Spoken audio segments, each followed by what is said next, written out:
The yes and the no side in the Olympic debate continuing their campaigns, while advanced polling in the plebiscite begins tomorrow. Danielle Smith from Global News Radio 770 CHQR joins us to continue this conversation.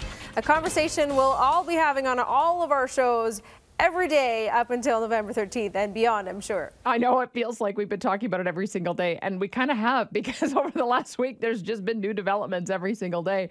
So today I'm going to have on Jason Ribeiro, who is a spokesperson for the yes side, as well as William McBeath, who is a spokesperson on the no side for Safe Calgary. They've actually temporarily renamed their organization Safe Calgary from the 2026 Olympics. You can see where he's coming from on that. Just to be able to go head to head, because oftentimes when we do segments, we'll hear from one side or the other, and they'll put different sets of facts and data on the table and not be able to counter each other. And so I think there's going to be a lively, robust discussion about this today. I'm not sure where Calgarians are at on this. It seems that the momentum does keep shifting. It started off where the majority of Calgarians have said, yeah, I'd kind of like the Olympics. And then I think because of some of the uncertainty and misdirection and lack of transparency at council, I think the no side got some attraction. But now that the information is out, now I think you're seeing that the yes side is rejuvenated. When you look at the event last week where they were trying to convince council to proceed on, it was the yes side that ended up getting hundreds of people out.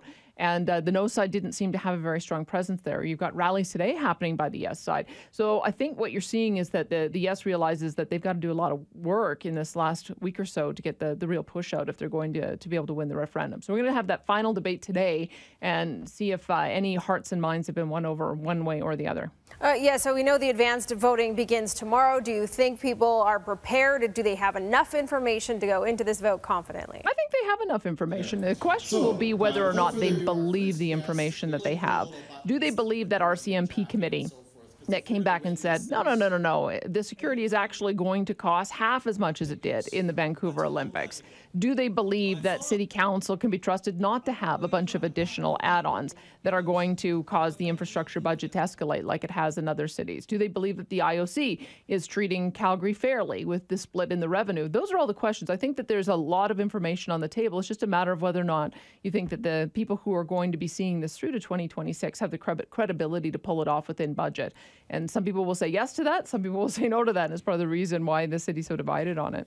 Oh, it's interesting for sure. We'll leave it there for now, Danielle. You have a good show. Yeah, my pleasure.